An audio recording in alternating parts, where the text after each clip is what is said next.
Hi అండి, ఈరోజు నేను మీకు ఇంట్రడ్యూస్ చేయబోయే నా గెస్ట్ ఎవరు అని అంటే, యాక్చువల్లీ దగ్గర ఒక 10 సంవత్సరాల నుంచి నేను అడుగుతున్నాను ఇంటర్వ్యూని. బట్ డాక్టర్ గారు చాలా బిజీగా ఉన్న వాళ్ళు నాకు ఇవ్వలేదు. ఫస్ట్ అయితే వెల్కమ్ చెప్పేద్దాం. డాక్టర్ దుర్గ గారు నమస్కారం అండి. నమస్తే అండి. మొత్తానికి ఇన్ని రోజులకి నాకు ఇంటర్వ్యూ ఇవ్వడం కుదురుతుంది. నేను డాక్టర్ దుర్గ గారి గురించి ఒక చిన్న పాయింట్ చెప్పాలి. మన రియల్ ప్రాక్టికల్ లైఫ్లో మనం చాలాసార్లు డెర్మటాలజిస్ట్ దగ్గరకో కాస్మెటాలజిస్ట్ దగ్గరకో వెళ్తూ ఉంటాం కదా. వెళ్ళినప్పుడు మనం ఏదైనా ఒక సమస్య చెప్పినప్పుడు జనరల్గానే ఇంత పెద్ద లిస్ట్ రాసిస్తారు. దట్ ఈస్ క్వైట్ కామన్ ఎక్కడికి వెళ్ళినా సరే. బట్ దుర్గ గారి దగ్గరికి వస్తే అబ్బాయి ఇవేం అక్కర్లేదండి, చాలా సింపుల్గా అనమాట. ఎక్స్ప్రెషన్ కూడా మీకు ఫేస్లో కనిపించదు. దీనికి మీరు ఈ జాగ్రత్త తీసుకుంటే సరిపోతుందండి, ఇంకేం అక్కర్లేదు అంటారనమాట. ఇలాంటి డాక్టర్ని నేను చాలా తక్కువ చూశాను. She is one of the best doctor for dermatology and cosmetologist. Welcome to my show అండి. Thank you so much. ఈరోజు మీ అందరికీ నేను కొన్ని మన ప్రాక్టికల్ లైఫ్లో రియల్ లైఫ్లో మనం ఫేస్ చేసే కొన్ని ఇష్యూస్ గురించి డాక్టర్ గారితో డిస్కస్ చేస్తున్నాను. ఎందుకు అనంటే మనలో మనం చాలా అనుకుంటాం డాక్టర్ దగ్గరికి వెళ్ళడానికి, మేబీ ఈ ఖర్చు ఇంకోసారి పెట్టుకుందామనో, లేకపోతే ఇప్పుడేం పెడతామనో, లేకపోతే 30 వచ్చేసి ఇప్పుడు చూపించుకోకపోతే ఏమవుతుందని అనుకుంటాం. బట్ చాలా సమస్యలకి చాలా చిన్న ట్రీట్మెంట్స్తోనే మనం దాన్ని రెక్టిఫై చేసుకోవచ్చు. సో అలాంటి కొన్ని ఇష్యూస్ని, ఇంపార్టెంట్ ఇష్యూస్ని, మన జీవితానికి ఉపయోగపడే ఇష్యూస్ని నేను డాక్టర్ గారితో ఈరోజు డిస్కస్ చేయబోతున్నాను. షూర్ అండి. ఎక్కువ చెప్పేసాను, ఏమనుకోవద్దు. జస్ట్ జనరల్గా అర్థం కావడానికి ఎక్స్ప్లెయిన్ చేశాను అంతే. చాలామందికి పులిపిర్లు అనేవి మన నెక్ దగ్గర కానీ ఆర్మ్పిట్స్లో కానీ పర్టికులర్గా కొన్ని ఫేస్ మీద కానీ కనిపిస్తూ ఉంటాయి. అంటే పర్టికులర్ ప్లేసెస్ ఎందుకు మెన్షన్ చేస్తున్నా అంటే జనరల్గా వచ్చే ప్లేసెస్ అవి. సో అసలు ఎందుకు వస్తాయి? బట్ యూట్యూబ్లో అయితే ఇది అప్లై చేసేయండి, ఈ ఆకు అప్లై చేసేయండి పోతుంది, ఈ లిక్విడ్ సబ్ అప్లై చేసేయండి పోతుంది అనే వీడియోలు చాలా చూసి చాలా మంది అలా అప్లై చేసుకొని కూడా వస్తారు. పుండు పడిపోయి వచ్చిన సందర్భాలు కూడా మీ దగ్గర నేను చూసాను యాక్చువల్లీ. సో అలా చేసే వాళ్ళకి అసలు వచ్చే మొత్తం టోటల్ ఇన్ఫర్మేషన్ మీరు నాకు ఇవ్వాలి ఈరోజు. Sure please. యాక్చువల్లీ పులిపిర్లు అంటే వాట్స్ అంటూ ఉంటారు కదా నార్మల్గా. వాట్స్ అనేవి వైరల్ ఇన్ఫెక్షన్స్. పులిపిర్లు అంటే స్కిన్ ట్యాగ్స్ అంటాం అనమాట మనము. సో మీరన్నట్టు ఫస్ట్లో నెగ్లెక్ట్ చేసి ఈ హోమ్ రెమెడీస్ అప్లై చేసి అవి పెద్దగా అవి కూడా వస్తుంటారు జైంట్ స్కిన్ ట్యాగ్స్తో. సో ఇవి ఎందుకు ఎక్కువగా వస్తూ ఉంటాయంటే జెనెటికల్ ఇష్యూస్. మన పేరెంట్స్కి అలా ఉంటే కనుక మనకు వచ్చే ఛాన్సెస్ ఉంటాయి. ఇంకా ఒబేస్ ఉన్న వాళ్ళకి నెక్ దగ్గర మనం అండర్ ఆర్మ్స్లో ఎక్కువ థిక్ స్కిన్ చూస్తూ ఉంటాం కదా. సో అక్కడ కూడా ఈ స్కిన్ ఎక్స్ట్రా గ్రోత్ అనేది మనం చూస్తూ ఉంటాం అనమాట. సో వైరల్ వాట్స్ అంటే ఏంటంటే అది వైరల్ ఇన్ఫెక్షన్స్ వల్ల ఎక్కువగా మేల్స్లో అంటే ఇద్దరిలో చూస్తూ ఉంటాము, మేల్స్ అండ్ ఫీమేల్స్. మనకి ఎక్కడైతే ఇంజురీ అవుతుందో అక్కడ ఈ హ్యూమన్ ప్యాపిల్లోమా వైరస్ అనేది అటాక్ అవ్వడం వల్ల ఈ వైరల్ వాట్స్ అనేవి వస్తూ ఉంటాయి. సో ఈ టూ డిఫరెంట్ అనమాట. పులిపిర్లు వేరు, వాట్స్ వేరు. అందరూ పులిపిర్లనే వాట్స్ అంటూ ఉంటారు. యాక్చువల్గా పులిపిర్లు అంటే స్కిన్ ట్యాగ్స్, డిపిఎన్స్ అంటాం. వాట్స్ అంటే అవి వైరల్ ఇన్ఫెక్షన్తో వచ్చేవి అనమాట. రైట్. కానీ నిజంగా యూట్యూబ్లో అయితే ఎన్ని ఉన్నాయంటే గుర్రం దాంతో కట్ చేసేయండి మీకు పోతుంది, సున్నం అప్లై చేసుకొని వస్తుంటారు. ఎగ్జాక్ట్లీ. దానివల్ల ఏమవుతుందంటే స్కిన్ సరౌండింగ్ స్కిన్ కూడా డ్యామేజ్ అయిపోయి మనకి ఇన్ఫెక్షన్స్తో వస్తూ ఉంటారు. సో ఫస్ట్ ఇన్ఫెక్షన్ ట్రీట్ చేసి మళ్ళీ పులిపిర్లు తీయాల్సి వస్తుంది. మీ దగ్గరికి వచ్చేటప్పుడు కూడా నేను వాట్స్ అని కొడితే ఎవరో చెప్తున్నారు ఈ ఆకు నూరేసి రసాన్ని రాసేయండి 2 రోజుల్లో పోతుందని. దానికి లక్షల వ్యూస్. నేను అనేది ఏంటంటే ఎందుకు ఇంత అజ్ఞానంలో బతుకుతున్నాం మనమంతా? నిజంగా అది రాస్తే పోదు ఆ విషయం, బట్ అయినా కూడా మనం చూస్తాం దాన్ని. పోకపోయినా పర్వాలేదు, సరౌండింగ్ స్కిన్ కూడా డ్యామేజ్ అయ్యి మళ్ళీ అక్కడ ఒక మచ్చపడి అది హీల్ అవ్వడానికి చాలా. యాక్చువల్లీ పులిపిర్లు తీయడం అనేది చాలా సింపుల్ టెక్నిక్. జస్ట్ ఒక నీడిల్తో టచ్ చేస్తే వెళ్ళిపోతుంది మన కాటరీ మిషన్తో. సో టచ్ చేస్తే వెళ్ళిపోయి ఆ వూండ్ అనేది ఒక 3-4 డేస్లో మానిపోయి నార్మల్ మన స్కిన్ అనేది వచ్చేస్తుంది. దానికి ఈ ప్రాసెస్లన్నీ చేసి అలా వస్తూ ఉంటారు. అయితే అది చాలా సింపుల్ ట్రీట్మెంట్. Is it? అవును. అంటే అందులో ఉండే రకాలు ఏమైనా ఉన్నాయో? ఒకే రకమైన ట్రీట్మెంట్ ఉందా దానికి? ఎలా చెప్తారు? అంటే 2 టైప్స్లో మనం రిమూవ్ చేసుకోవచ్చు. ఒకటేమో రేడియో ఫ్రీక్వెన్సీ కాటరీ అని ఉంటుంది, ఒకటేమో లేజర్ ఉంటుంది. అయితే లేజర్తో ఇంకా సింపుల్ అనమాట. అంటే అసలు మనం ఏమీ స్పాట్ కూడా లేకుండా ఇమ్మీడియట్గా 5-10 మినిట్స్లో అయిపోతుంది. మామూలుగా మనం ఆర్ఎఫ్తో చేస్తే కనుక అది ఒక 1 వీక్ మనకి స్పాట్ ఉంటుంది, తర్వాత అది కూడా ఫేడ్ అవుట్ అయిపోతుంది అనమాట. ఓకే, ఈ రోజుల్లో ఇప్పుడు నిన్నే కాక మొన్నే సినిమా కూడా వచ్చింది 101 జిల్లాలు అందుకే స్కాల్ప్ పల్చబడిపోవడం. అవును, చక్కగా ఉండే జుట్టు ఒక ఏజ్ వచ్చిన తర్వాత లేదా ఇప్పుడైతే టీనేజర్స్ కూడా పలచబడిపోతుంది, జుట్టు ఊడిపోవడం అనేది ఎందుకు జరుగుతుంది అనే దానికి మీ డాక్టర్లు అయితే మల్టిపుల్ రీజన్స్ ఉండొచ్చండి అంటారు. కామన్ స్ట్రెస్ అనేది అయితే ఫస్ట్ చెప్తాము. అవును, ఆ సినిమా నేను కూడా చూసాను. యాక్చువల్లీ అందులో ఒక మెసేజ్ కూడా ఉంది. ఏంటి అంటే అలా బాల్నెస్ వచ్చి వాళ్ళకి వాళ్ళు ఇన్ఫీరియర్గా ఫీల్ అవ్వడం, ఉన్నదాన్ని యాక్సెప్ట్ చేస్తే పర్లేదు. అవును, స్టార్టింగ్లో రెమెడీ తీసుకోలేదు. So you have to accept that. ఎవరో ఏదో అనుకుంటారని డిప్రెషన్కి వెళ్ళిపోయి అలా అవ్వడం కరెక్ట్ కాదు. ఆ మెసేజ్ అయితే బాగుంది మూవీలో. నిజం నిజం. సో అమ్మాయిల పాయింట్ ఆఫ్ వ్యూలో స్కాల్ప్ కనుక అంటే ఈ ఫ్రంట్ పార్ట్ కనుక పలచబడిపోతే ఇప్పుడు యాక్చువల్గా తీసుకోవాల్సిన ట్రీట్మెంట్ ఏంటి, అందులో ఎన్ని రకాలు ఉన్నాయనేది చెప్పండి. సో ఫస్ట్ లేడీస్లో కామన్గా హెయిర్ లాస్ ఎందుకు అవుతుంది అని అంటే ఈ జెనెటిక్ స్ట్రెస్ ఇవన్నీ కామన్ ఫ్యాక్టర్స్. ఇది కాకుండా ఎందుకు అవుతుందంటే అనీమియా. ఎక్కువ మంది ఫీమేల్స్ ఇండియన్ విమెన్ చాలా మందిలో కూడా ఎంతమందిలో మనం హిమోగ్లోబిన్ 12 చూస్తాము. సో ఎక్కువ లెస్ దెన్ 10 ఉంటారు నేను చూసిన కేసెస్ అయితే. సో 10 to 12 అనేది ఓకే కొంతమందిలో ఉంటారు. సో ఆ అనీమియా వల్ల కనుక హెయిర్ లాస్ అయితే ఫస్ట్ దాన్ని ట్రీట్ చేసుకోవాలి. అంటే ఫస్ట్ రూట్ కాజ్ అనేది తెలుసుకోవాలి. ఇప్పుడు మీరు నా దగ్గరకు వచ్చారనుకోండి, నేను రీజన్ అనేది తెలుసుకోకుండా నేను ఎన్ని ట్రీట్మెంట్స్ చేసినా కూడా వేస్ట్. సో ఫస్ట్ కాజ్ ఏంటి అనేది తెలుసుకోవాలి. అందులో ముఖ్యంగా అనీమియా ఒకటి ఉంటుంది ఫీమేల్స్లో, and menstrual irregularities, heavy bleedings అట్లా అవ్వడం వల్ల బ్లడ్ లాస్ అయ్యి వాళ్ళు అనీమిక్ అయిపోయి అలా కూడా హెయిర్ లాస్ అనేది ఉంటుంది. And hormonal imbalances, PCOD, thyroid issues కామన్గా చూస్తున్న ప్రాబ్లమ్స్. సో ఇట్లా ఉన్న వాళ్ళకు కూడా మనం హెయిర్ లాస్ చూస్తూ ఉంటాం. అది కాకుండా కొన్ని రకాల డిసీజెస్లో కూడా, అంటే ఇప్పుడు కార్సినోమాస్ వచ్చి దాని తర్వాత తీసుకునే డ్రగ్స్ వల్ల, లేదంటే పింపుల్స్కి ట్రీట్మెంట్ తీసుకునే డ్రగ్స్ వల్ల, ఇలా రకరకాల రీజన్స్తో హెయిర్ లాస్తో వస్తూ ఉంటారు. ఫస్ట్ నేనైతే ఇవాల్యుయేట్ చేస్తాను, అంటే దేనికి హెయిర్ లాస్ అవుతుంది వాళ్ళకి. And B12, D3 deficiencies, so ఇలా వైటమిన్ డెఫిషియన్సీస్ ఉన్నాయా, అండ్ హార్మోనల్ ఇష్యూస్, ఇలా రీజన్స్ చూసుకొని దానికి ట్రీట్ చేసుకోవాలి ఫస్ట్. అది ఇచ్చాము సప్లిమెంట్స్, అయినా కూడా మనకి హెయిర్ లాస్ అవుతుంది అని అంటే అప్పుడు మనం ప్రొసీజర్స్ చేయాల్సి ఉంటుంది. లేదు ఓరల్ సప్లిమెంట్స్ కొన్ని ఇవ్వాల్సి ఉంటుంది, బయోటిన్ టాబ్లెట్స్ అని, ఈ D3 సప్లిమెంట్స్, B12 ఇలాంటివి ఇవ్వాల్సి ఉంటుంది. వాటితో కూడా క్లియర్ అవ్వకపోతే ప్రొసీజర్స్ చేయాల్సి ఉంటుంది. ఫీమేల్స్లో ఏంటంటే మనకి ఫ్రంట్ లైన్ అనేది రీటైన్ అవుతూ ఉంటుంది, మధ్యలో పోతూ ఉంటుంది. చాలామంది అది నోట్ చేసుకోరు. సో అడ్వాన్స్డ్ స్టేజ్ ఆఫ్ బాల్డ్నెస్లోనే వస్తూ ఉంటారు అనమాట. వాళ్ళకి మనం ప్రొసీజర్సే ఎక్కువ చేయాల్సి ఉంటుంది, PRP ట్రీట్మెంట్స్ అని. పిఆర్పి నిజంగా వర్కౌట్ అవుతుందండి? యా, డెఫినెట్గా. అయితే ఏంటంటే చాలా మొత్తం బట్టతల అయిపోయింది అనుకోండి, పిఆర్పి చేసినా కూడా యూజ్ ఉండదు. అప్పుడు మనం హెయిర్ ట్రాన్స్ప్లాంటేషన్ చేసుకోవాల్సి వస్తుంది. పిఆర్పి అంటే మా జనాలకు అర్థం కావడానికి, పిఆర్పి అంటే మన బ్లడ్ తీసి పోర్స్ లో ఇంజెక్ట్ చేస్తారనేది జనరల్ గా దొరికే ఇన్ఫర్మేషన్. యాక్చువల్లీ అది పెయిన్ఫుల్ గా ఉంటుందా? అనెస్థీషియాతో పని ఉంటుందా? అనెస్థీషియా డెఫినెట్గా ఇవ్వాల్సి ఉంటుంది. అయితే పిఆర్పి అంటే ప్లేట్లెట్ రిచ్ ప్లాస్మా థెరపీ. మనం ఓన్ బ్లడ్ తీసి దాని నుంచి ప్లాస్మా సపరేట్ చేస్తాం. సో దాంట్లో ప్లేట్లెట్స్ రిచ్గా ఉంటాయి అన్నమాట.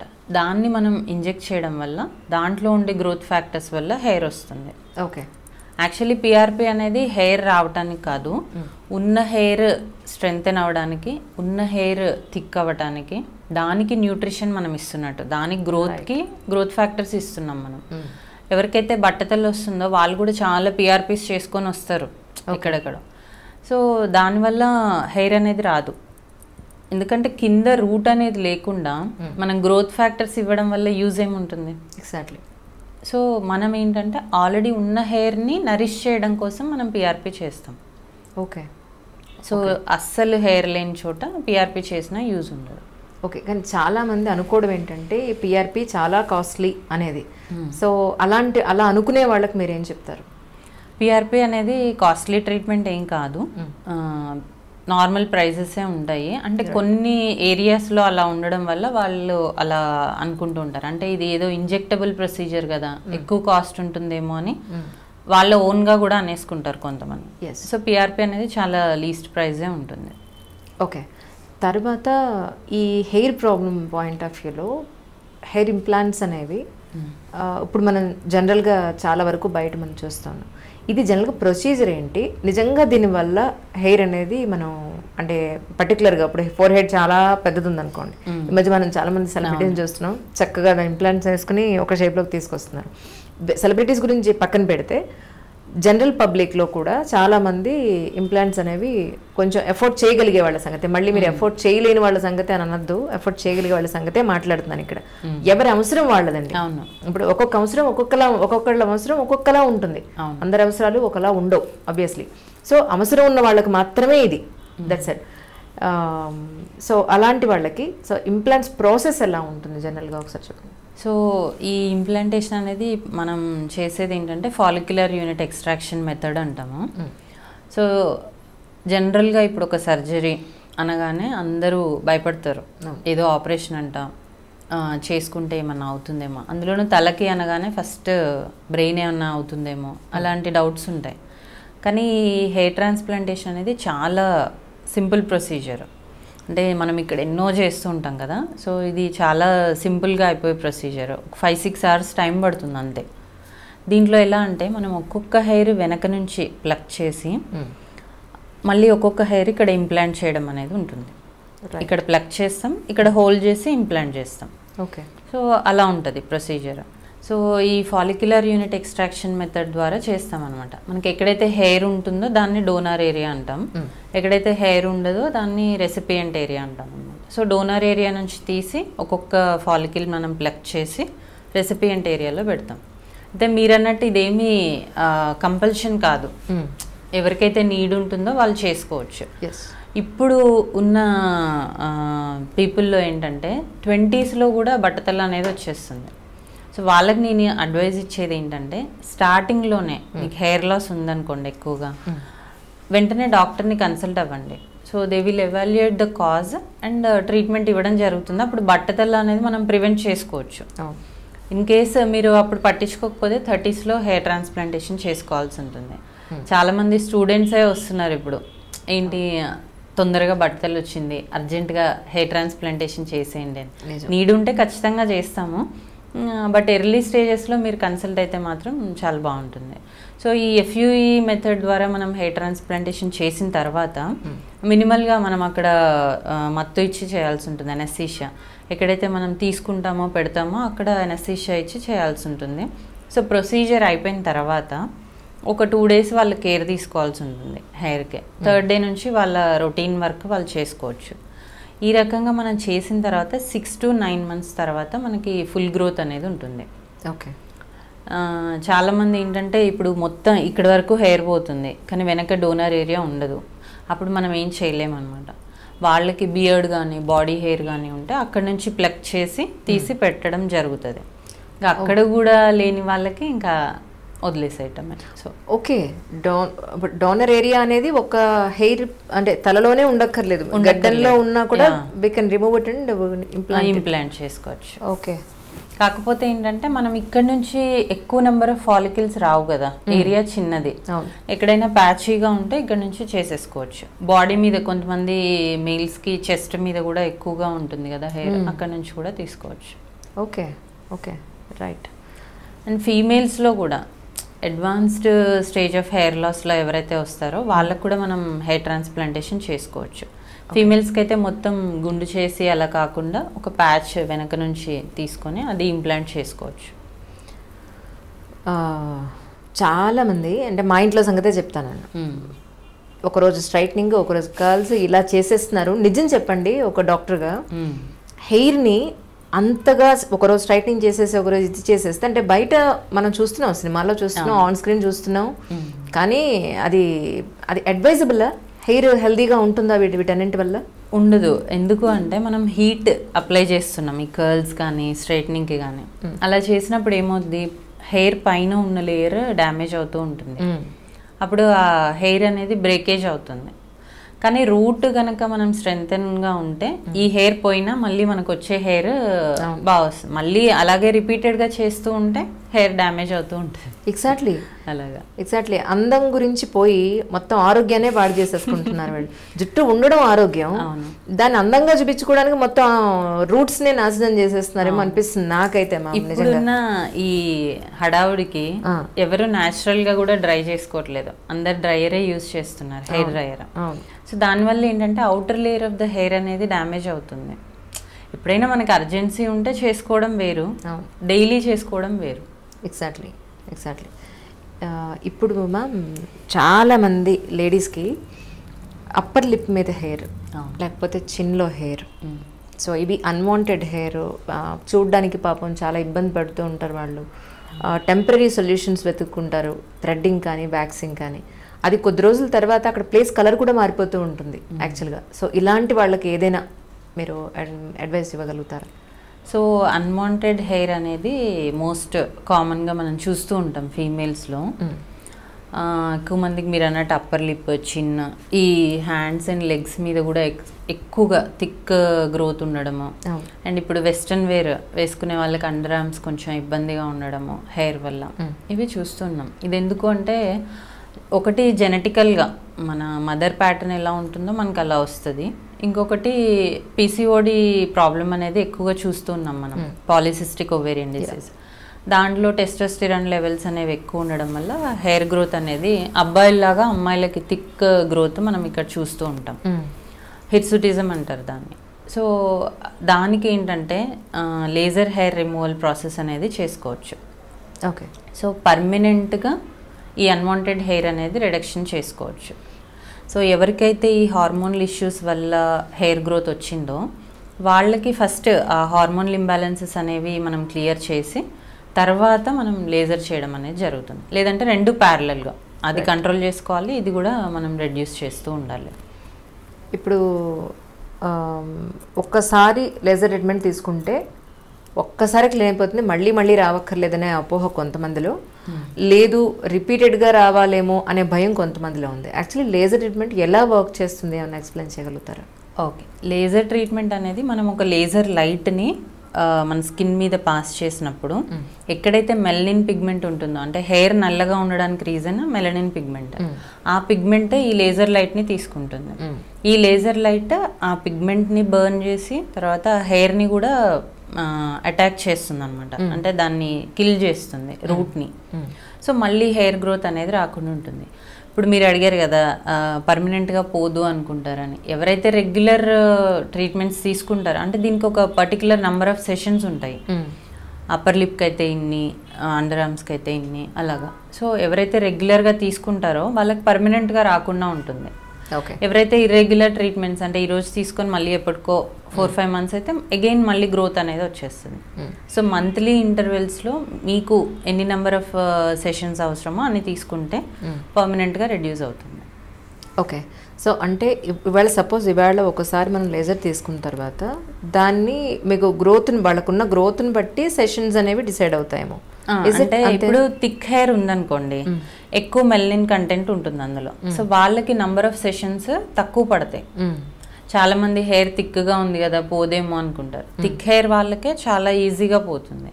థిన్ హెయిర్ వాళ్ళకి మెలనిన్ తక్కువగా ఉంటుంది, బేబీ హెయిర్ అంటారు కదా, అందులో బ్లాక్ కలర్ తక్కువగా ఉంటుంది. సో దాని మీద హెయిర్ లేజర్ అనేది చాలా తక్కువ యాక్ట్ చేస్తుంది, వాళ్ళకి ఎక్కువ నెంబర్ ఆఫ్ సెషన్స్ పడతాయి.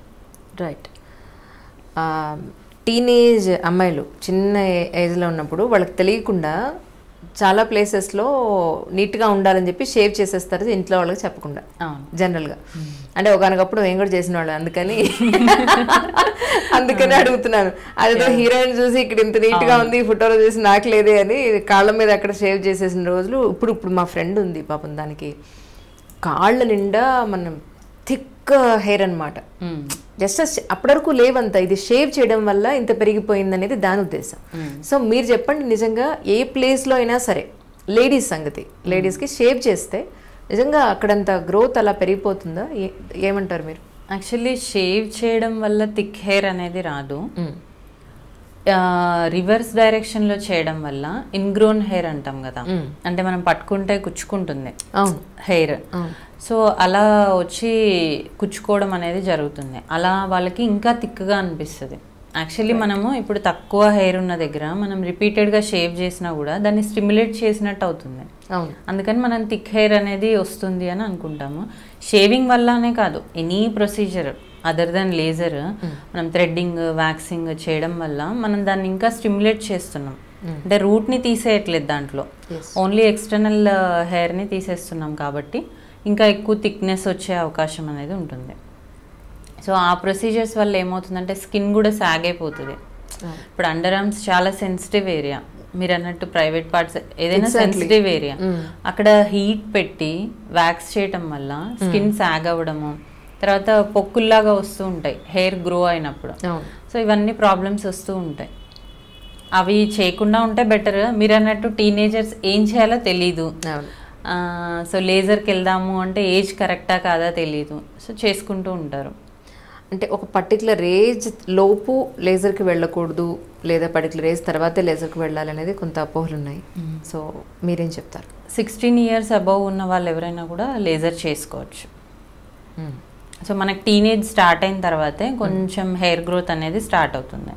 సో టీనేజ్ స్టార్ట్ అయిన తర్వాత మరీ 14 అంటే చిన్నపిల్లలు, వాళ్ళకి అర్థం కాదు కాబట్టి 16-17 years తర్వాత ఎవరైనా చేసుకోవచ్చు. ఇప్పుడు లేజర్ ట్రీట్మెంట్ కానీ లెంగ్దీ ప్రాసెస్కి వాళ్ళు సెషన్స్ వైజ్ పే చేసుకునే అవకాశం ఉంటుందా జనరల్గా? డెఫినెట్గా ఉంటుంది. ఎందుకంటే చాలా మంది భయపడేది ఎక్కడ అంటే కాస్ట్ వైజ్ అంతా ఒక్కసారి మనం పే చేయాలేమో, లేకపోతే మనకి ట్రీట్మెంట్ జరగదేమో అన్న పాయింట్లో. So sessions wise also they can pay చేసుకోవచ్చు. మంత్లీ ఒకసారి వస్తారు. ఇప్పుడు అప్పర్ లిప్ లాంటి చిన్న ఏరియా అనుకోండి, మనకి 800 to 1000 ఉంటుంది ఒక సెషన్కి. సో ఈజీగా పే చేసుకోవచ్చు.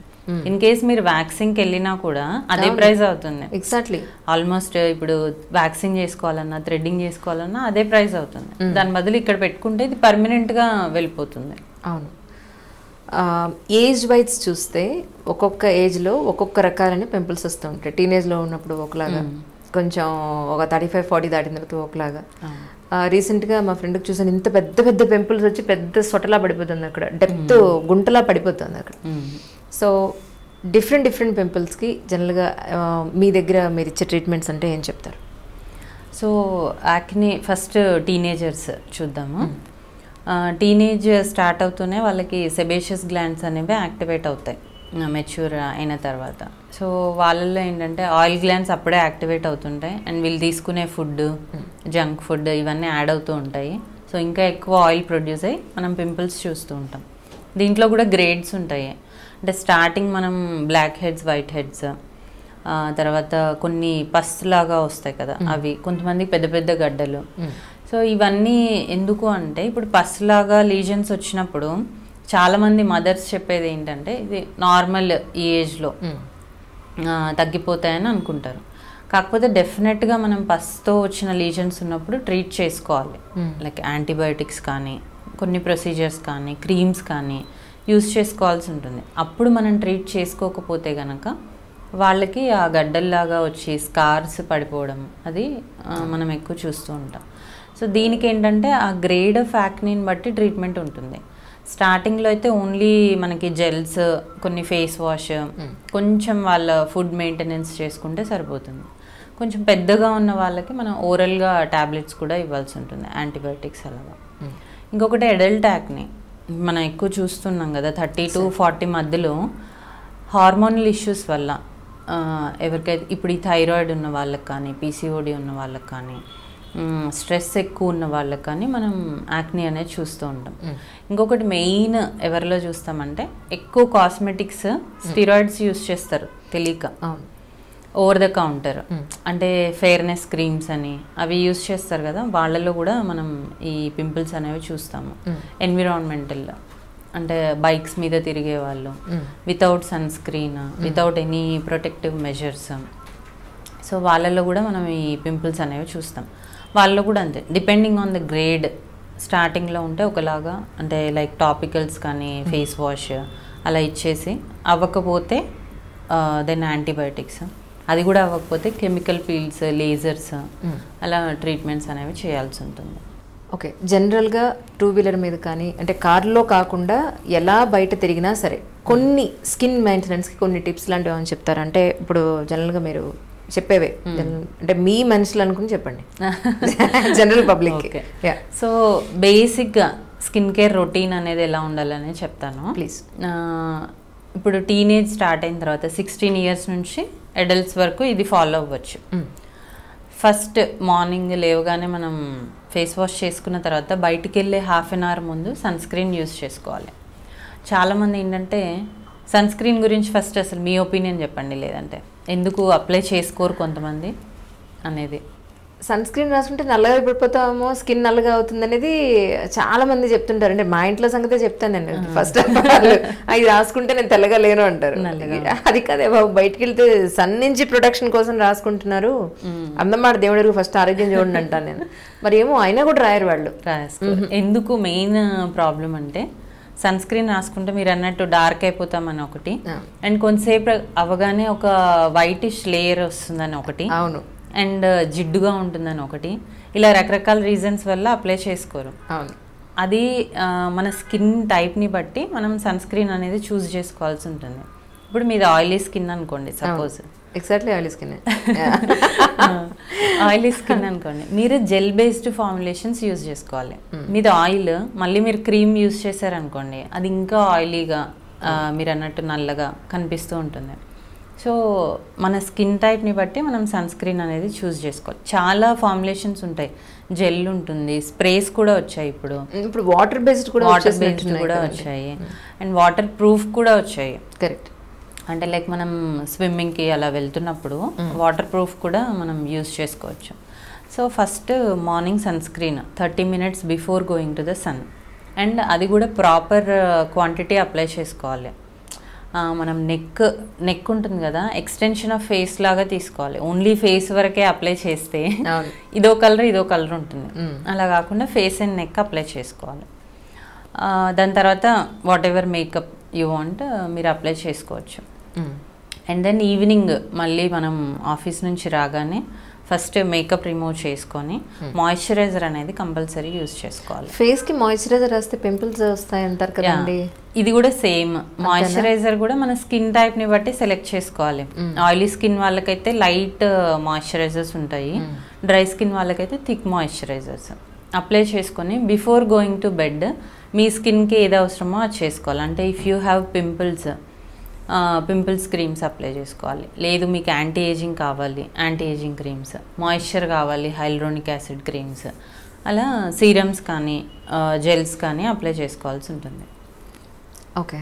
సో ఇది skin care routine, morning, evening and night. ఇప్పుడు జనరల్గా మనకి మీరు ఇందాక చెప్పినట్టు ఫేస్ ఎక్స్టెన్షన్ నెక్ అని ఎవ్వరూ ఆలోచించే పర్సంటేజ్ చాలా తక్కువ. అవును. ఇప్పుడు ఫేస్ ఒక కలర్లో ఉంటుంది, నెక్ ఒక కలర్లో ఉంటుంది, బ్యాక్ సైడ్ ఒక కలర్లో ఉంటుంది, ఈ ఆర్నమెంట్స్ ఏదైనా వేస్తే ఆ లైన్తో సహా అలా పడుతూ ఉంటాయి. సో నెక్ కేర్ గురించి ఏం చేసుకోవచ్చు ఎవరికి వాళ్ళు? ఫస్ట్ థింగ్ ఏంటంటే అదే ఫేస్, దాని ఎక్స్టెన్షనే నెక్. సో ఈ రెండు మనం ఈక్వల్గానే చూడాలి. దీనికి ఒకటి రాసి దాన్ని అసలు పట్టించుకోకుండా అలా చేయొద్దు. సన్ స్క్రీన్ కూడా నెక్కి అప్లై చేయాలి. ఎవరైతే హెవీగా ఉంటారో వాళ్ళకి నెక్ థిక్గా అయిపోతూ ఉంటుంది, చూసే ఉంటారు, నల్లగా ఉంటుంది. వాళ్ళు ఏంటి దాన్ని మరి నార్మల్ చేయొచ్చా అండి? ఒకటి వెయిట్ రెడ్యూస్ అవ్వాలి ఫస్ట్, దాన్ని ఎకాంథోసిస్ నైగ్రికెన్స్ అంటారు. ఎవరైతే లావుగా ఉంటారో వాళ్ళకి పిగ్మెంట్ ఫామ్ అవుతూ ఉంటుంది నెక్, అండర్ ఆర్మ్స్, థైస్ మధ్యలో అలాగా. ఫస్ట్ వెయిట్ రిడక్షన్ చెప్తాము, దాంతోపాటు కొన్ని క్రీమ్స్, కొన్ని లేజర్స్ కూడా చేసుకోవచ్చు ఆ పిగ్మెంట్ తగ్గడానికి. రైట్. సో ఈ రకంగా మనం ఫేస్కి ఏదైతే చేస్తామో నెక్ కూడా అది చేస్తే ఈక్వల్గా ఉంటుంది రెండు. అంటే ఇప్పుడు ఏదైతే నెక్కి చెప్పారో ఇదే ఆర్మ్పిట్స్ అంటే చంకల్ పాయింట్ ఆఫ్ వ్యూలో కానీ ఇన్నర్ థైస్ విషయంలో కానీ ఇదే వర్కౌట్ అవుతుందా? అంతే. అంటే క్రీమ్స్ వైజ్ వచ్చి సపరేట్ ఉంటాయి, కానీ పిగ్మెంటేషన్ మాత్రం ఎవరైతే హెవీగా ఉంటారో వాళ్ళకి నెక్, అండర్ ఆర్మ్స్, థైస్ ఈ 3 ప్లేసెస్లో అండ్ బిలో ద బ్రెస్ట్ కూడా మనకి పిగ్మెంటేషన్ అనేది చూస్తూ ఉంటాం. డిపెండింగ్ ఆన్ ద వాళ్ళ పర్సనాలిటీని బట్టి మనం సజెస్ట్ చేయడం ఉంటుంది. రైట్. జుట్టుకి ఆ కొబ్బరి నూనె రాస్తే మంచిదని ఒకళ్ళు అంటారు, ఆల్మండ్ ఆయిల్ రాస్తే మంచిదని కొంతమంది అంటారు, అసలు నూనె రాయకూడదండి అని కొంతమంది అంటారు. ఏమిటి మాకు ఈ కన్ఫ్యూజన్స్, మీరేం చెప్తారు యాక్చువల్లీ? ఓకే, మీరు రాసుకుంటారా? నేను యాక్చువల్లీ ఆయిల్ రాసేంత టైం దొరకట్లేదండి. రోజు షూట్ పెడుతున్నా, నేను ఆయిల్ రాస్తే ఈవిడ ఊరి వచ్చిందా అంటారు ఇప్పుడు. సో అందుకని ఆయిల్ రాయట్లేదు అసలు నేను. Okay, seriously. సో ఇప్పుడు 2 ఆయిల్ రాయాలా వద్దా? అవును. అది మన జుట్టే మనకు చెప్తుంది.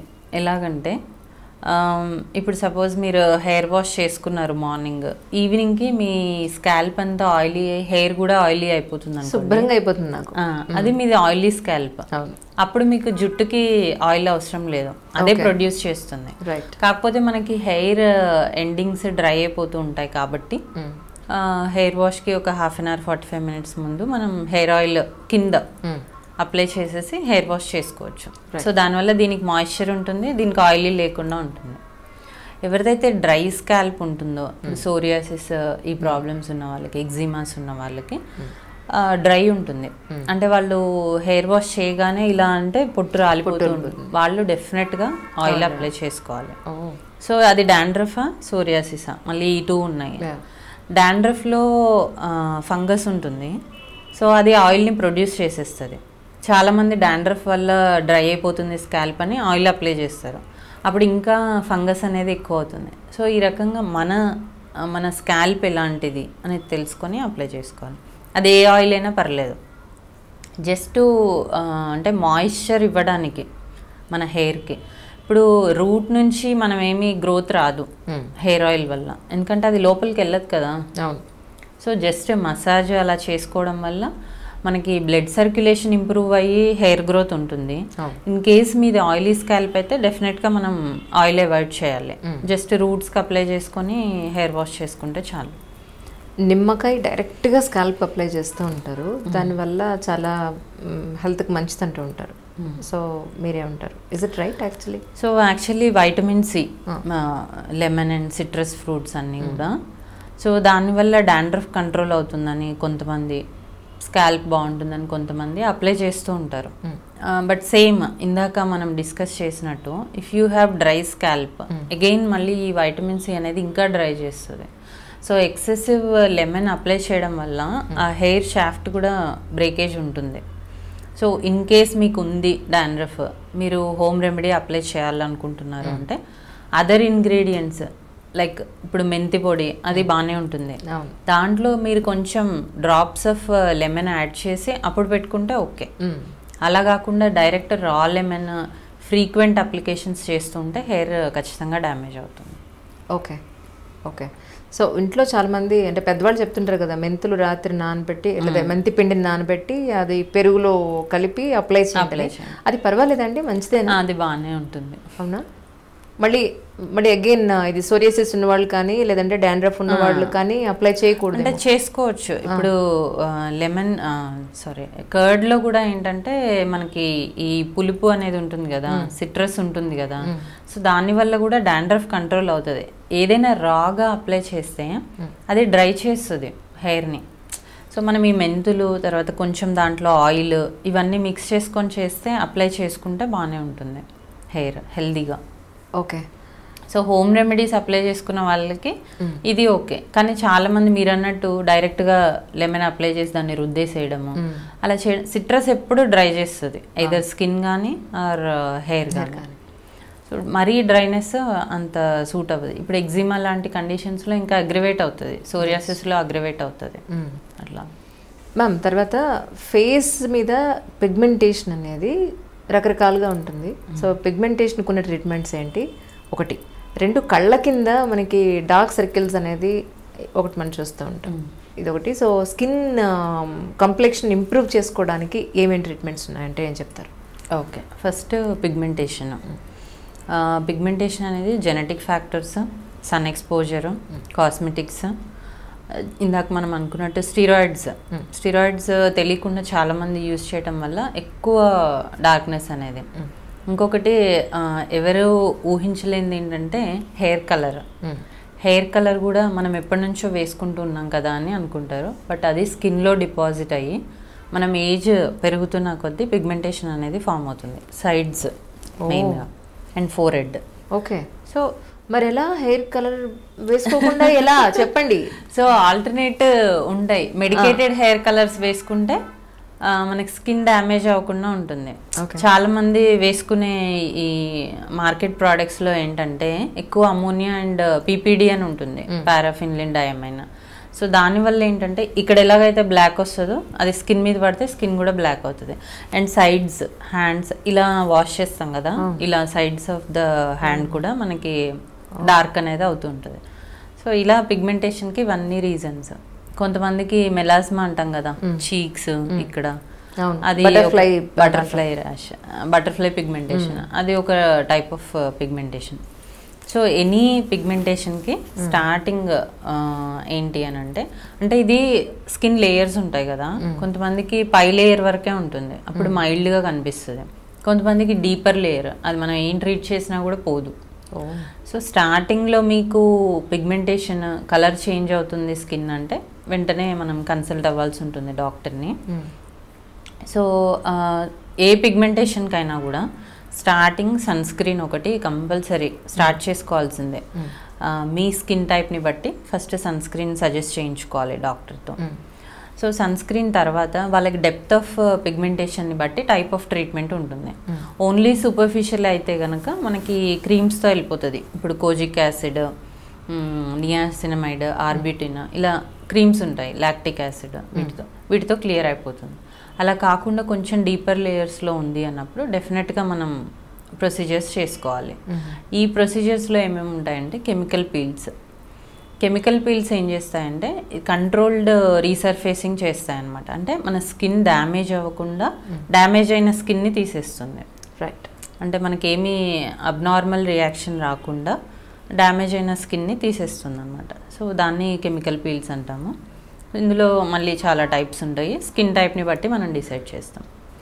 అండ్ పిగ్మెంటేషన్కి అడ్వాన్స్డ్గా వచ్చిన ట్రీట్మెంట్ ఏంటంటే ఎండియా గ్లేజర్, క్యూ స్విచ్డ్ ఎండియా గ్లేజర్.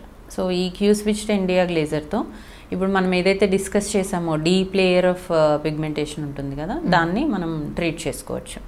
అది పిగ్మెంట్ని సక్ చేస్తుంది అనమాట. మనకి ఏదైతే పిగ్మెంట్ ఉందో దాన్ని సక్ చేస్తుంది. సో అదొక good treatment. And one more thing, PRP. స్కిన్కి కూడా పిఆర్పి ఉంది, పిఆర్పి చేసుకోవచ్చు. అంటే హెయిర్ పిఆర్పి ఉంది కదా, సేమ్ ప్రొసీజర్. మీ బ్లడ్ శాంపిల్ కలెక్ట్ చేసి దాని నుంచి ప్లాస్మా సపరేట్ చేసి చేస్తాం. దాన్ని మనం ఫేస్కి కూడా ఇంజెక్ట్ చేస్తాం, ఎక్కడైతే పిగ్మెంటెడ్ ఏరియాస్ ఉంటాయో అవి. అయితే దీంట్లో ఉండే కొల్లాజన్, మన స్కిన్కి కావాల్సింది కొల్లాజన్, అంటే బ్రైట్నెస్కి, టైట్నెస్కి. సో ఎక్కడైతే పిగ్మెంటేషన్ ఉంటుందో అక్కడ మనం దీన్ని ఇంజెక్ట్ చేయడం జరుగుతుంది. సో అప్పుడు స్కిన్ బ్రైట్ అవుతుంది అండ్ పిగ్మెంట్ లేయర్ అనేది పోతూ ఉంటుంది. ఇది కూడా కొంచెం డ్రై అవుట్ అయిపోయి స్కిన్ పీల్ ఆఫ్ అవుతూ ఉంటుంది. సో ఈ రకంగా డిఫరెంట్ ట్రీట్మెంట్స్ అనేవి ఉన్నాయి పిగ్మెంటేషన్కి. పీల్ తీసుకున్న తర్వాత లేదా పిఆర్పి తీసుకున్న తర్వాత ఎలాంటి జాగ్రత్త తీసుకోవాలండి? సో పీల్ అనగానే చాలామందికి స్కిన్ బాగా పీల్ అయిపోతుందేమో, ఏమన్నా అవుతుందేమో అని ఉంటుంది. బట్ మనం చేసేవన్నీ కూడా gel based and safe peels. దీని తర్వాత కూడా ప్రికాషన్స్ ఏం లేవు, just sunscreen in the morning and moisturiser in the night. కొంచెం డ్రై అవుతుంది కాబట్టి మాయిశ్చరైజర్. అండ్ మీకు ఏదైతే పిగ్మెంటేషన్ ప్రాబ్లం ఉందో యాంటీ పిగ్మెంటేషన్ క్రీమ్స్, అంతే తప్ప స్పెసిఫిక్ మెయింటెనెన్స్ అంటూ ఏం లేదు. Okay okay.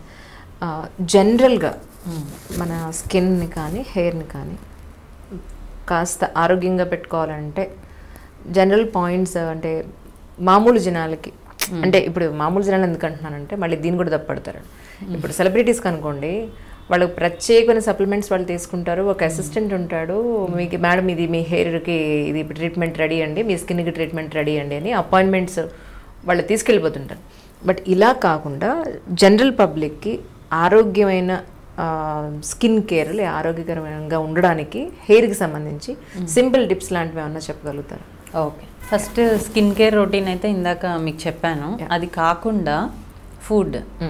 సో మన బాడీలో ఎక్కువ టాక్సిన్స్ ఫామ్ అవుతూ ఉంటాయి, వాటిల్ని మనం బయటికి పంపించేసేయాలి. ఎలాగా అంటే అందరూ ఏమీ ప్రొసీజర్స్ రెగ్యులర్గా చేసుకోకర్లేదు, కాకపోతే అవసరాన్ని బట్టి మీకు అవసరం, మీరు స్క్రీన్ మీద కనిపిస్తున్నారు అంటే మీరు చేసుకోవచ్చు. అవసరం లేదు రెగ్యులర్గా ఊరికే మనం ఇంట్లో మెయింటైన్ చేసుకోవాలంటే యాంటీ ఆక్సిడెంట్స్ మనకి చాలా హెల్ప్ అవుతాయి స్కిన్కి. యాంటీ ఆక్సిడెంట్స్ అనేవి టాబ్లెట్స్ పరంగా ఉంటాయి అండ్ మనం తీసుకునే ఫుడ్లో కూడా ఏదైతే హై కలర్డ్ ఫుడ్స్ ఉంటాయో దాంట్లో యాంటీ ఆక్సిడెంట్స్ ఎక్కువ ఉంటాయి. హై కలర్డ్ ఫుడ్స్ అంటే ఫ్రూట్స్, వెజిటబుల్స్లో క్యారెట్, బీట్రూట్, పపాయ ఇలాంటి వాటిల్లో, సిట్రస్ ఫ్రూట్స్ వీటిల్లో ఏంటంటే యాంటీ ఆక్సిడెంట్స్ ఎక్కువ ఉంటాయి. అవి తీసుకోవడం వల్ల మన బాడీలో ఫామ్ అయిన టాక్సిన్స్ అన్నీ ఎలిమినేట్ అయిపోతాయి. సో దానివల్ల స్కిన్ గ్లో ఉంటుంది. హెయిర్కి సంబంధించి మనకి స్కిన్కి ఎలాగైతే ప్రోటీన్ కావాలో హెయిర్కి కూడా ప్రోటీన్ కావాలి. ఈ ప్రోటీన్ అనేది ఎక్కువగా నాన్ వెజ్లో ఎక్కువగా మనకు ఉంటుంది. బట్ వెజిటేరియన్స్ ఎవరైతే ఉంటారో వాళ్ళకి లీఫీ వెజిటబుల్స్, నట్స్, స్ప్రౌట్స్ వీటిల్లో మనం ప్రోటీన్ అనేది ఎక్కువగా ఉంటుంది. సో అవి రెగ్యులర్గా మనకి మన బాడీకి అంటే మన వెయిట్కి ఎంతైతే ప్రోటీన్ కావాలో అంత తీసుకుంటే స్కిన్ అండ్ హెయిర్ రెండు కంట్రోల్లో ఉంటాయి. లేదు అలా లేదు అంటే మనం ప్రోటీన్ సప్లిమెంట్స్ ఓరల్గా తీసుకోవడమే. అండ్ బయోటిన్ అనేది ఒకటి మన హెయిర్ స్ట్రెంగ్త్ కోసం యూజ్ అవుతుంది. సో బయోటిన్ ఎక్కువగా లీఫీ వెజిటబుల్స్లో ఉంటుంది. సో అలా తీసుకుంటే మనకి రెగ్యులర్గా హెయిర్ కూడా డ్యామేజ్ అవ్వకుండా ఉంటుంది. సో స్కిన్ అండ్ హెయిర్కి మనం టాపికల్గా స్కిన్కి అయితే సన్ స్క్రీన్, మాయిశ్చరైజర్, దాంతోపాటు కొంచెం డైట్. హెయిర్కి అయితే కంప్లీట్గా డైట్ మెయింటైన్ చేస్తూ ఎక్కువగా కాస్మెటిక్స్ యూజ్ చేయకుండా అంటే లైక్ కండిషనర్స్ కానీ, డ్రైయర్స్ కానీ, మీరు అన్నట్టు స్ట్రైట్నర్స్ కానీ యూజ్ చేయకుండా న్యాచురల్గా మెయింటైన్ చేస్తే బాగుంటుంది. రెగ్యులర్గా స్నానం చేసిన ప్రతిసారి కండిషనర్ రాసిస్తుంటారు చాలామంది. సో ఈజ్ ఇట్ అడ్వైజబుల్ అండి? సో యాక్చువల్గా ఇప్పుడు హెయిర్ ఆయిల్ అప్లై చేసుకుంటాం కదా మనం, అది కూడా ఒక రకమైన కండిషనింగ్కే అంటే స్మూత్నెస్ కోసం. సో అది చేసుకోలేని వాళ్ళు కండిషనర్ యూస్ చేసుకోవచ్చు మాయిశ్చర్ మెయింటెనెన్స్కి. అది స్కాల్ప్కి అప్లై చేయడం వల్ల అది లోపలికి అబ్జర్వ్ అయిపోయి రూట్ బ్రేక్ అవుతుంది అని చెప్పేసి ఎండింగ్స్కి మాత్రమే మనం కండిషనర్ చెప్తాము. రైట్, కండిషనర్ యూస్ చేసుకోవచ్చు. Okay okay. So dark circles మనం ఎక్కువగా ఇప్పుడు చిన్న ఏజ్ నుంచి కూడా చూస్తున్నాము. ఒకటి డార్క్ సర్కిల్స్కి రీజన్ ఏంటంటే మన బోన్ స్ట్రక్చర్ కనుక అలా ఉంటే అక్కడ షాలోగా ఫామ్ అయ్యి మనకు డార్క్గా కనిపిస్తుంది. అండ్ స్ట్రెస్ ఫ్యాక్టర్స్, ఎక్కువగా స్క్రీన్ టైమ్, దానికి కేర్ లేకపోవడము, ఇవన్నీ కూడా మనము ఎక్కువగా స్క్రీన్ చూసినప్పుడు ఎక్కువ బ్లడ్ ఫ్లో అవుతుంది అక్కడికి. సో అయినప్పుడు అక్కడ కలర్ అనేది చేంజ్ అయిపోతుంది. యాక్చువల్లీ బ్లూయిష్ డిస్కలరేషన్ వస్తుంది అనమాట. సో దానివల్ల మనకి డార్క్ సర్కిల్స్ లాగా అనిపిస్తూ ఉంటుంది. ఈ డార్క్ సర్కిల్స్కి ఏంటంటే న్యాచురల్గా అంటే నైట్ మనం ఫేస్ వాష్ చేసుకుంటాం కదా, కొంచెం moisturiser around the ice apply చేస్తే సరిపోతుంది దానికి ప్రొటెక్షన్. లేదు అంటే vitamin K creams, retinol creams use చేసుకోవచ్చు. చేసుకుంటే మనకి లాంగ్ టర్మ్ యూస్ చేయాలి ఇవి, ఎందుకంటే మళ్ళీ మనం రిపీటెడ్గా స్క్రీన్కి ఎక్స్పోజ్ అవుతూ ఉంటాం కదా. సో లాంగ్ టర్మ్గా యూస్ చేస్తే రిజల్ట్స్ అనేవి బాగుంటాయి. దానికి కూడా chemical peels, lasers, dark circles కూడా చేసుకోవచ్చు. ఎవరికైతే డీప్ హాల్లో ఉంటుందో వాళ్ళు ఫిల్లర్స్ ట్రీట్మెంట్ అనేది తీసుకోవచ్చు. అక్కడ ఐ ఫిల్ అవుతుంది అనమాట. సో మనకు ఆ షాలోనెస్ అనేది కనిపించదు. రైట్. తర్వాత స్కిన్ కంప్లెక్షన్ ఇంప్రూవ్ చేయడానికి సో కలర్ ఇంప్రూవ్మెంట్ ట్రీట్మెంట్స్ అనేవి చాలా రకాలుగా ఉంటాయి. సో ఇప్పుడు మీరు వచ్చేసి ఫుల్ ఫెయిర్గా అవ్వాలి అంటే అలా అవ్వదు. మన ఒరిజినల్ కలర్ ఏంటో అదే వస్తుంది. మన ఒరిజినల్ కలర్ ఏంటి, మన ఇన్నర్ కలర్ మన ఒరిజినల్ కలర్. ఫేస్ అనేది మనం పొల్యూటెంట్స్కి, రకరకాల కాస్మెటిక్స్కి మనం ఎక్స్పోజ్ అవుతూ ఉంటాం కాబట్టి ఎక్కువ డ్యామేజ్ అవుతూ ఉంటుంది. సో దానికి మనం ఎలా అంటే ఫస్ట్ స్కిన్ కేర్ రొటీన్ నార్మల్గా ఉంటుంది. ఈ కలర్ కోసం మనం ట్రీట్మెంట్స్ అని అంటే కెమికల్ పీల్స్ ఒకటి చేసుకోవచ్చు. దాంట్లో కంట్రోల్ రీసర్ఫేసింగ్ అది చెప్పాను కదా మీకు, ఏదైతే డ్యామేజ్ అవుతుందో స్కిన్ అది వెళ్ళిపోయి మన కాంప్లెక్షన్ మనకి రావడం జరుగుతుంది. అండ్ క్యూ స్విచ్ ఇండియా గ్లేజర్తో కూడా మనం కలర్ ఇంప్రూవ్మెంట్ చేసుకోవచ్చు. అండ్ గ్లూటాథయోన్ ట్రీట్మెంట్స్ వచ్చాయి ఇప్పుడు. సో గ్లూటాథయోన్ ట్రీట్మెంట్స్ అంటే ఇంజెక్షన్స్ పరంగా టాబ్లెట్స్, అది కూడా మెలన్ని తగ్గిస్తుంది అనమాట. సో దానివల్ల కూడా కలర్ ఇంప్రూవ్మెంట్ అనేది ఉంటుంది. ఇప్పుడు మీరు ఏదైతే చెప్పారో గ్లూటాథయోన్ అని, దాంతో ప్యూర్ డార్క్ కంప్లెక్షన్ ఉన్న వాళ్ళని టోటల్ ఫెయిర్ కంప్లెక్షన్లోకి తీసుకొచ్చేస్తుంది అనేది చాలా నేను బయట చూస్తున్నాను యాక్చువల్గా. నిజమండి? పాసిబుల్ అవుతుంది అలాగా? ఏదైనా చెప్పాను కదా, డార్క్ మన కాంప్లెక్షన్ ఏంటో మనకు వస్తుంది, మన ఇన్నర్ కలర్ వస్తుంది. కానీ డార్క్ నుంచి కంప్లీట్గా ఫెయిర్కి వెళ్ళడం అనేది ఏ ట్రీట్మెంట్లో కూడా జరగదు. రైట్. సో మన ఒరిజినల్ కలర్ ఏంటో అదే వస్తుంది. గ్లూటథైన్ చేసినా లేజర్స్ చేసినా మన ఒరిజినల్ కలర్ మనకు వస్తుంది. సో మీరన్నట్టు డార్క్ నుంచి బాగా ఫేర్ తీసుకెళ్ళటానికి చాలామంది steroid injections, steroid creams use చేస్తారు. సో దానివల్ల ఏమవుతుందంటే టెంపరీగా వాళ్ళ కలర్ వస్తుంది, తర్వాత దాని సైడ్ ఎఫెక్ట్స్ వస్తాయి. పిగ్మెంటేషన్స్ కానీ యాక్ని, స్టిరాయిడ్ యూజ్ చేయడం వల్ల hair growth on the face, ఇవన్నీ కూడా వస్తూ ఉంటాయి. సో అవి అంత సేఫ్ కాదు. సో అలాంటివి యూజ్ చేయకుండా ఉంటే ఫేస్ నీట్గా ఉంటుంది. అంటే ఈ ట్రీట్మెంట్స్ తీసుకుంటే కనుక కెమికల్ పీల్స్ కానీ, ఇండియా గ్లేజర్ కానీ, గ్లూటథైన్ కానీ, ఇవి తీసుకుంటే సైడ్ ఎఫెక్ట్స్ లేకుండా మనకి లాంగ్ టర్మ్గా మెయింటైన్ అవుతూ ఉంటుంది. అవి తీసుకోవడం వల్ల సైడ్ ఎఫెక్ట్స్ ఎక్కువగా ఉంటాయి. అట్ ద సేమ్ టైం అందరికీ అర్థం కావాల్సిన విషయం ఏంటంటే స్కిన్ ఈజ్ అ మెయింటెనెన్స్. అంతే, ఒక్కసారి తీసుకుని మళ్ళీ నెల తరబడి తీసుకోకపోతే మళ్ళీ మొదటికే వస్తుంది. ఖచ్చితంగా it has to be on the schedule basis. ఇప్పుడు స్కిన్ కేర్ రొటీన్ అనేది కంపల్సరీ ఫాలో అవ్వాలి. దాంతో పాటు మధ్య మధ్యలో మనకి ఏదైతే డ్యామేజ్ అవుతుందో, ఏదైతే మనకి అవసరమో అది చేసుకుంటూ ఉంటే స్కిన్ నీట్గా ఉంటుంది. దట్స్ పర్ఫెక్ట్ అండి. Such a nice conversation with you. Thank you so much. Thank you.